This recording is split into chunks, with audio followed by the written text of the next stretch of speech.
Okay, let's dive in. Today we're taking a deep dive into the foundational years of someone truly iconic in finance, the Oracle of Omaha, Warren Buffett.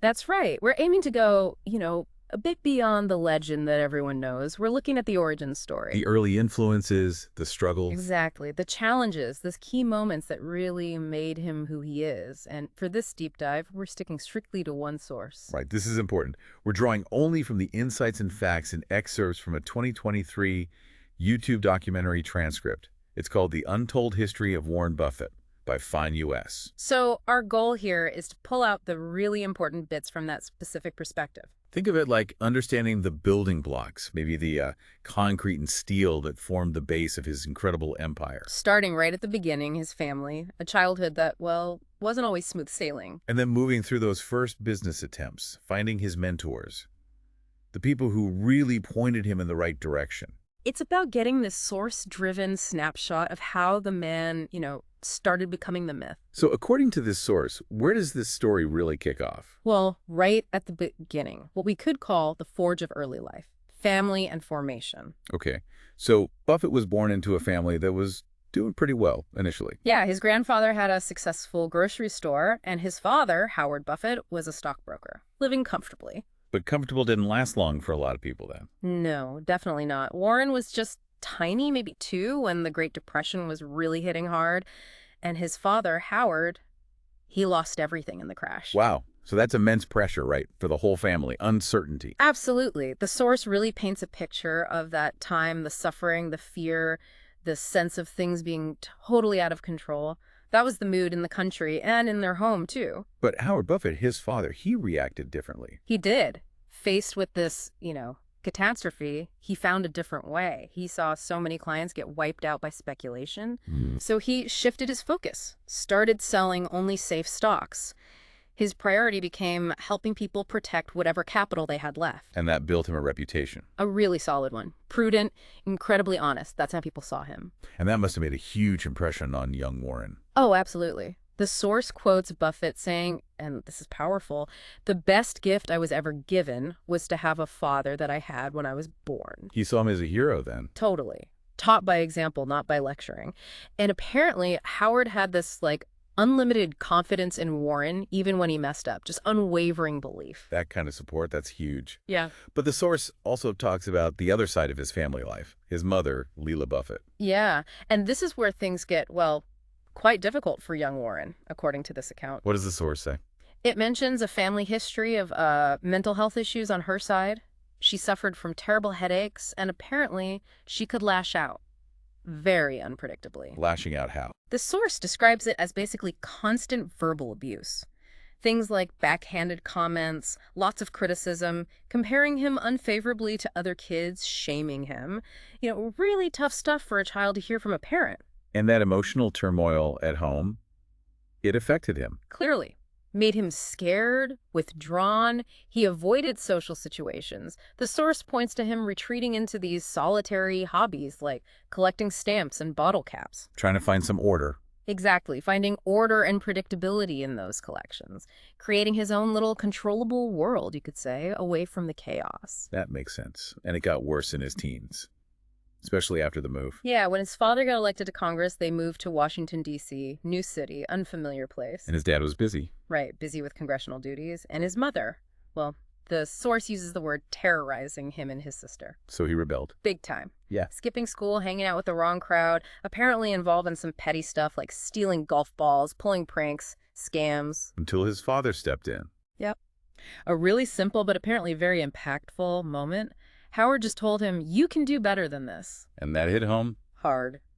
The source says knowing his father, the person he admired most, was disappointed. Just devastated Warren. It was a real turning point.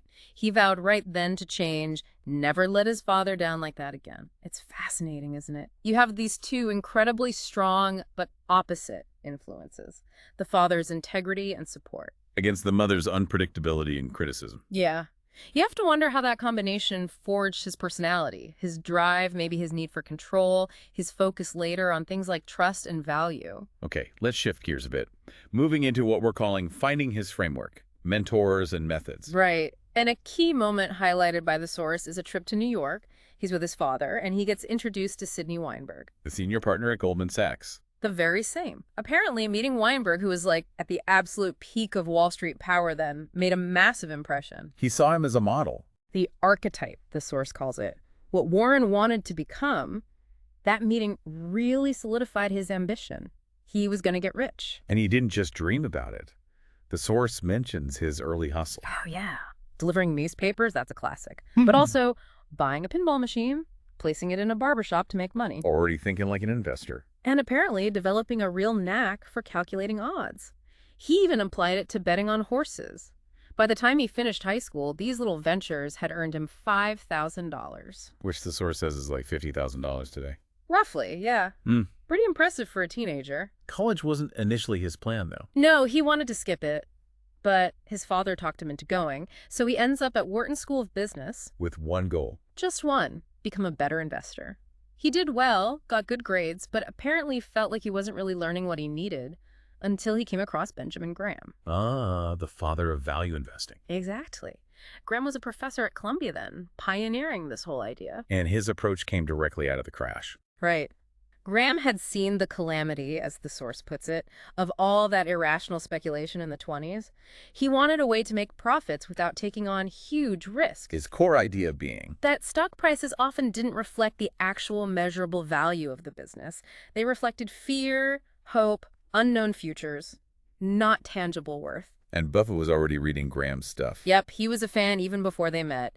And Graham apparently saw Buffett's talent immediately. There's a great quote from Buffett in the source about Graham's influence. What does he say? He says, Ben Graham influenced me enormously in terms of giving me the investment framework to work to go for it. I wouldn't be remotely where I am without Ben Graham. That's a powerful endorsement. It really is. Shows how crucial finding that right mentor, that right framework can be. So naturally, after college, Buffett follows Graham. To Columbia for his MBA. And then lands a job working for him as a stock analyst at Graham's firm, Graham Newman. Doing what exactly? The source mentions cigar butts. Huh. Yeah, that's a great term. The idea was to find these really beaten down companies, so distressed that the stock price was super cheap, often trading for less than the company's assets were worth if you just liquidated everything. Like finding a discarded cigar on the street. Exactly, with maybe one good free puff left in it before it's totally gone. Graham Newman apparently picked up a lot of these soggy cigar butts. Sounds like great training. Invaluable. It honed his analytical skills, obviously, but it also gave him a place to hunt for ideas to grow his own money, which by that point was around $19,000. About $200,000 today, the source estimates. Not bad. It really makes you think, doesn't it? How finding the right teacher, the right system early on, it can just set your whole trajectory.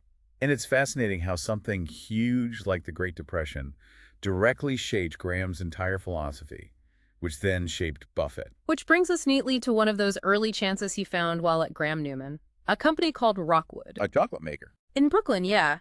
They were struggling because cocoa bean prices had shot up, but they happened to have a massive stockpile of beans they'd bought earlier at much lower prices. Okay, so they had valuable inventory. What was the problem? Taxes. If they just sold the beans for cash, a huge chunk of the profit would go straight to Uncle Sam. Ah. Yeah. So they needed a clever way around that. Enter Jake Pritzker, another sharp investor, known for being very savvy with taxes, building his own empire, a bit older than Buffett. And he had an idea. What the source calls an ingenious solution. Instead of selling the beans for cash, Pritzker proposed offering shareholders cocoa beans directly in exchange for their Rockwood stock. How did that work? Pritzker gained control of the company and then made an offer. Give us your shares, which were trading around $34, and we'll give you $36 worth of cocoa beans. A quick $2 premium for shareholders. So Ben Graham saw this as a perfect arbitrage play. Classic Graham. Buy the stock at $34, immediately swap it for $36 in beans, use futures contracts to lock in the selling price of those beans. guaranteeing a profit. A totally risk-free $2 per share profit. Quick, easy money. Low risk. But Buffett, he saw something different. Or more. This is where it gets really interesting. Instead of just doing the safe arbitrage that Graham recommended, Buffett took a huge chunk of his own savings, 75%, and piled it into Rockwood shares. Whoa. Why, that sounds much riskier. His thinking, according to the source, was different. He figured if a smart guy like Pritzker is willing to essentially overpay by $2 a share just to get those shares and control the company. He must think the company itself is worth way more. Exactly. Pritzker wasn't just after the beans. He must have believed the underlying chocolate business was seriously undervalued and had potential.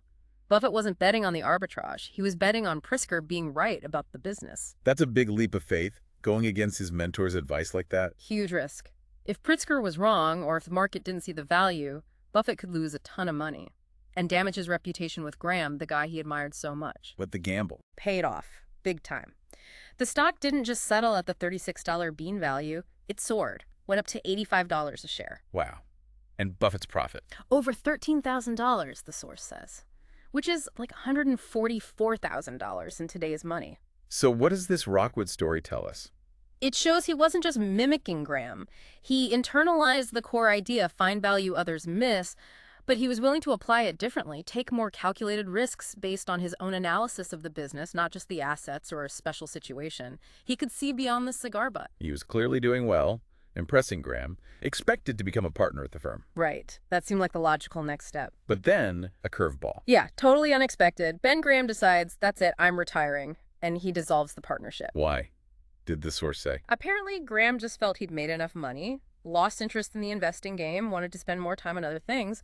The source mentions women and fine arts. Okay, so how did Buffett react to that? Yes. His path just vanished. It was a shock. And according to the source, it really drove home how much he hated not being in control of his own career, his own destiny. He could have easily gotten another top job on Wall Street, though, right? With his track record at Graham Newell. Absolutely. He had the credentials. But he did something totally different, something the source calls the unthinkable. Yes. He packed his bags, left New York City, the center of the financial universe, and went back home to Omaha, Nebraska, at age 26. Wow. To do what? To start his own shop. No safety net, just striking out on his own. How did that even begin? Did he have clients lined up? It started small, with family. They saw his success, asked him what they should do with their money. His idea was, let's form a partnership.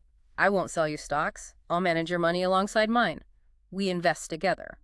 So the first partnership was basically family money. Yeah, launched within months. But then, with introductions from Ben Graham, which must have been incredibly valuable, he started attracting other wealthy investors who trusted Graham's judgment. His partnerships started growing. And he needed an edge, right? Being in Omaha, away from the main flow of information. He knew he needed something to get those above-average returns he was promising. And his focus at that time turned to something most investors avoided: pink sheets. What are those exactly? Basically, stocks of companies that weren't listed on the big exchanges like the NYSE. They traded more informally, often at really low prices. And frankly, the source makes it clear a lot of them were scams or worthless companies. So why look there? Buffett believed, despite the risks, that there were diamonds in the rough. Or as the source puts it, potential gold needles in this haystack. He just had to search harder than anyone else. It's so counterintuitive, isn't it? Leave the info hub of Wall Street, go to Omaha, then deliberately look in the place with the worst information flow, the pink sheets. But that was the point. He turned that information disadvantage, which scared others off, into his advantage because he was willing to do the incredibly tedious work of digging through it all. And did that digging pay off? The source mentions National American. Yeah, an early win from the pink sheets. An insurance company actually based right there in Nebraska. What was the story there?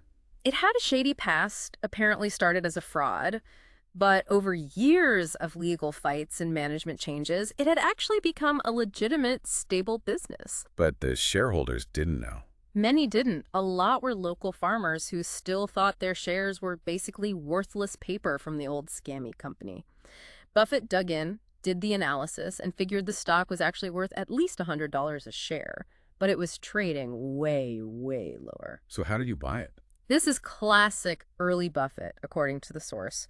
Going places his counterparts aren't willing to go. He didn't just call brokers. He and his small team literally went out, drove around Nebraska, and visited these farmers in person. Knocking on doors. Pretty much. Buying the stock directly from them, often at massive discounts, like 70% below what he thought it was worth. And the farmers. They were often just thrilled to get anything for shares they'd written off years ago. That's incredible. Real shoe leather investing. generated huge profits. And he applied that same approach, deep dives into obscure companies nobody else was looking at again and again. The results must have been good. Phenomenal in those early years. The source says he averaged a 100% annual return for the first 5 years of his partnerships. 100% a year. Yep. By 1962, he's only 32, and his partnerships have $7.2 million in assets, which, interestingly, the source points out, was larger than Graham Newman ever got. So he was really flying high on the fast track. Definitely. But, not every investment works out perfectly, even for Buffett. Which leads us to Dempster Mill Manufacturing. Another one from Nebraska? Yeah, Beatrice, Nebraska, a forgotten company making windmills and water irrigation stuff. Another classic cigar butt find. What was the situation there? Looked great on paper at first glance. Family run, yeah, performing poorly, but loaded with physical assets. The stock was trading around $18 a share. But his book value? Was $72 a share. I mean, trading at a quarter of its asset value. As the source says, that's virtually unheard of nowadays. Just incredibly cheap based on the balance sheet. So Buffett's plan was similar to other cigar butts. Pretty much. Buy up enough stock to get control, then either wait for the market to realize the value, or, if necessary, liquidate the company and distribute the asset value to shareholders, including his partnership. But there was a problem. A huge one. The management was, well, terrible. According to the source, they just didn't understand business basics. They kept making windmills even when there was no demand, piling up inventory, taking on short-term debt they couldn't handle. Oh. Yeah. Things got so bad, the banks were about to step in, seize the inventory, and probably shut the whole place down. Which would be a disaster for Buffett. Catastrophic. He had put a fifth of his partnership's entire capital into Dempster. 1/5. If it went bankrupt, that was a massive loss. His whole dream of building this financial empire could have gone up in smoke right there. He was, as the source puts it, desperate. So what did he do? He knew he needed help. Someone tough, someone with resources, someone who could handle a messy turnaround. And he thought of one person, Charlie Munger.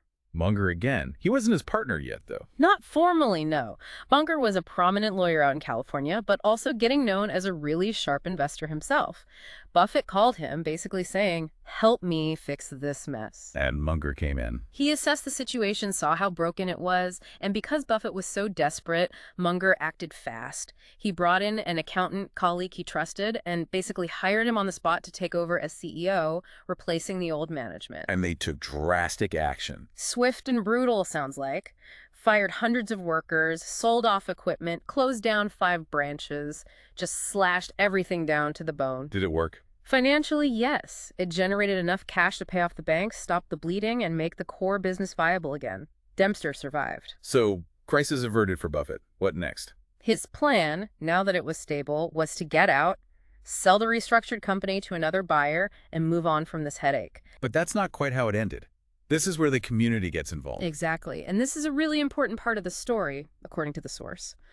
While Buffett and Munger's actions saved the company from disappearing entirely, it came at a huge cost to the town. a massive human cost in Beatrice. All those layoffs, the disruption, it hit the small town hard. People were angry, protests started, and when they heard Buffett was planning to sell the company off to some outside corporate raider, They saw him differently. completely, not as a rescuer, but as a ruthless liquidator, someone who'd come in, fired their friends and neighbors, and was just looking to make a quick buck by selling off the pieces. That's a tough reputation. And the community did something pretty amazing. They banded together, started a fundraising campaign, ordinary people putting up their own money, $3 million in total, to buy Dempster Mill back from Warren Buffett. And they actually did it. They did. The company returned to local ownership. So, Buffett essentially got pushed out by the townspeople. Yeah. How did he do financially on the deal after all that? Even with that outcome, the source says he still made a $2 million profit on the investment. $2 million profit, even when it went sideways like that. But the experience itself. It clearly left a mark.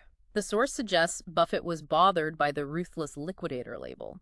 He felt he'd actually saved the company, that people should have been thankful. He felt he had no yield intentions in that negative way. But he learned something. A hard lesson, it seems, about the real-world impact of these financial decisions, the clash between maximizing profit and the social cost, the reputational damage. It forced him to realize he needed to balance those things better. That Dempster Mill story is intense. A financial win, but a reputational mess.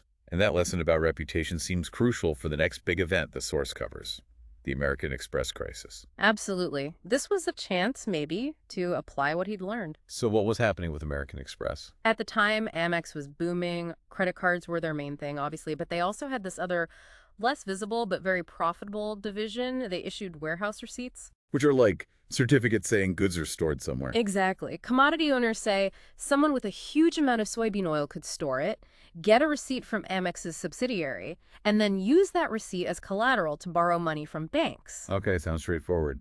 Until One big customer, a soybean oil dealer named Tino DeAngelis, figured out a way to scam the system, big time. Ow. He apparently rigged his storage tanks, filled them mostly with seawater with just a thin layer of oil on top, and used some device to fool the inspectors from Amex's subsidiary. They issued receipts for millions of pounds of oil that just wasn't there. Oh, wow. And he used those fake receipts. To borrow hundreds of millions from dozens of banks. He was gambling heavily on the futures market, lost a fortune, and the whole thing collapsed. So banks come looking for their money. Can't get it from DeAngelis. So they turned to the company that issued the receipts, American Express, demanding hundreds of millions to cover their losses. The source mentions figures like $15 million in fraudulent receipts leading to huge demands, and prison time for the conspirators. What did that do to Amex? Devastating. Their stock price got cut in half almost overnight. Investors panicked. The company's reputation, its very future, seemed to hang in the balance. But Buffett saw it differently. He did. Amidst the panic, he looked at Amex and saw, fundamentally, a very well-run company. He thought this soybean oil scandal, while bad, was a little setback that the market was massively overreacting to. He saw value where everyone else saw disaster. So he bought in. Made a big bet, put $1 million of his partnership's money into American Express shares, expecting them to rebound once the panic subsided. But there was still the issue of the bank's claims. What was the debate there? Amex had a choice. They could fight the banks in court, arguing they were victims of the fraud too, which might take years and be uncertain. Or they could settle. The company president, Howard Clark, proposed settling for $60 million. $60 million. That sounds like a lot. It was huge back then. Many shareholders were furious. They thought it was way too much money to pay for something that wasn't directly Amex's fault. They wanted to fight it out legally. But Buffett, even as a major shareholder now, he disagreed. He sided with the president, Howard Clark. He supported paying the $60 million settlement. Why? After fighting so hard at Dempster. This is where you see the lesson learned, right? His reasoning, according to the source, was all about the long term. Yes, $60 million was a massive short-term hit, but Buffett believed paying it was crucial for protecting and strengthening the American Express brand. How so? It would show the world that Amex was a trustworthy company that can be accounted on. Even when things went wrong, they stood behind their name. That trust, that reputation, he argued, was worth far more in the long run than the $60 million saved by fighting. It was an investment in their future. So valuing reputation over the immediate bottom line, a direct echo of the Dempster fallout. Exactly. And his view won out. Amex paid the settlement, the crisis passed, trust was restored, and the stock didn't just recover, it soared. And Buffett's profit. Made $3.5 million on that one investment. His partnership kept growing, hitting $37 million under management by 1965. It's interesting, though, the source mentions Charlie Munger's view around this time. Yeah, a little foreshadowing.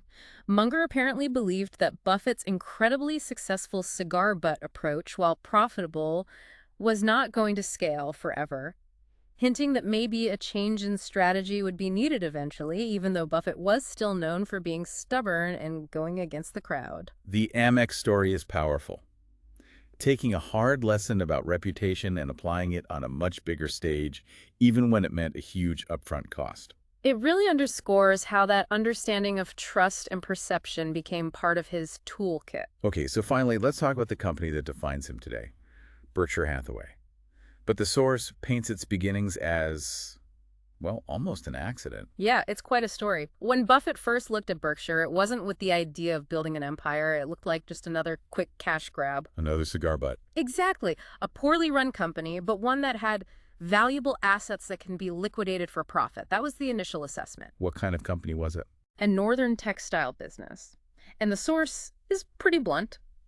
It was destined to become extinct eventually, just a fundamentally terrible business in a dying industry, but its stock was statistically cheap. Because it was closing mills. Right. Closing mills, freeing up cash, using some of that cash to buy back its own stock. Classic signs of a declining business potentially worth more dead than alive. So Buffett's first move was, Just standard procedure for him, then.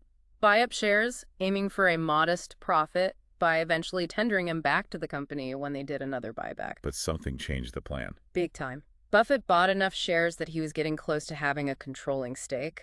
The guy running Berkshire at the time, Seabury Stanton, saw this as a threat, a hostile takeover threat. So Stanton reached out. Invited Buffett for a meeting. According to the source, Stanton offered to buy back all of Buffett's shares at a specific premium price, presumably to get rid of the takeover threat. They apparently shook hands on the deal, agreed on the price. Okay, sounds like Buffett got his modest profit then? But here's the twist. Stanton reneged. He went back on his word. The source claims the meeting was just a ploy, a setup for Stanton to figure out Buffett's intentions, and he never planned to honor the agreed price. He sent a formal offer later at a lower price. Ooh. How did Buffett react to being double-crossed like that? He was furious, absolutely livid. The source says his emotion gets the better of him. If he was maybe lukewarm about taking over before, Stanton trying to cheat him made it personal. Yeah. Now he was definitely going to take over. Anger. Pretty much. Fueled by rage and a desire for revenge against Stanton, Buffett launched what the source calls a war to seize control. He just kept buying shares, determined to own the company and kick Stanton out, even though the underlying textile business itself was, as the source says, worth essentially nothing as an ongoing concern. Did he win the fight? He did. He got control. Berkshire Hathaway was his. Victory. Or maybe not. As the source puts it, it quickly turns into a hollow victory. He'd won the battle, gotten his revenge, but now he owned this broken, dying textile company. The decision, driven by emotion, looked like a major mistake from a purely rational investment perspective. And the source suggests Buffett himself saw it that way later. Yeah, it highlights how Buffett is apparently brutal in appraising his own past to learn from errors. It flatly calls his choice of Berkshire an accident. And even says, Get this, it says that if Stanton hadn't tried to cheat him out of an eighth of a dollar per share on the buyback price, there wouldn't have been any Buffett-Berkshire Hathaway history. wow. So the entire empire we know today started because of a personal feud over a tiny price difference. That's incredible. According to the source, yes. It wasn't some grand strategic vision initially. It was a reaction fueled by anger. He beat his enemy but was stuck with this lemon of a company. But he didn't just liquidate it then. No. And this is where the source suggests maybe all those previous hard lessons, like with Dempster, finally clicked into place for the long term. He realized he owned this thing, this declining business, but maybe it could be something else, a vehicle. He became determined, the source says, to turn this failure, this accident, into the foundation for something huge, to build Berkshire into an empire unlike anyone has ever imagined. Not by fixing the textile business, but by using its cash flow, however meager, to buy other much better businesses. The beginning of Berkshire as we know it today is a holding company. Exactly. And the source sets the stage perfectly for what comes next. It notes Buffett knew he couldn't do this alone. And while he'd been wrestling with these failing companies, Charlie Munger had been doing his own thing. yeah, quietly building his own successful investment fund. The source concludes by saying these two future titans realized they basically shared the same goals, had complementary skills, and it was finally time to join forces. That Berkshire origin story is just fascinating. How something so huge grew out of, essentially, a mistake driven by emotion, but then transformed by determination and learning from the past. It really makes you think, doesn't it? How much of great success is meticulous planning versus just grabbing unforeseen opportunities, even ones born from failure or frustration, and having the resilience to pivot? We've covered a lot of ground in this deep dive. And remember, we focused only on the details and perspectives presented in this one specific documentary transcript. Yeah, we traced the story from that complex childhood, the supportive father, the difficult mother, through finding Ben Graham's framework. Making those early bold bets like Rockwood. Striking out on his own in Omaha, which was a huge move. Navigating the really tough, controversial situation with Dempster Mill. Learning that crucial lesson about reputation during the American Express crisis. And then finally, the almost unbelievable, accidental, emotionally charged start of Berkshire Hathaway itself. And the themes that keep popping up drawn just from this source are pretty clear, aren't they? Definitely. The deep impact of those early family experiences, the power of finding the right mentor and framework. That constant tension between risk and reward. The absolute necessity of learning, really learning from your mistakes and controversies. And that evolving understanding, that reputation, trust, it has real tangible value right alongside the bottom line. This specific source gives us a really interesting lens on those formative years. So maybe a final thought for you, the listener, to chew on based on this source's narrative. When you think about the Warren Buffett of today, the oracle, the master strategist, how much of that is purely calculated genius, meticulously planned out? And how much, according to this account at least, actually comes from the hard knocks, from the lessons learned through those early struggles, the messy situations, even the decisions driven by anger or frustration? What does that mix tell us about what it really takes to achieve that kind of long-term success? Maybe resilience and adaptability are just as important as the initial plan.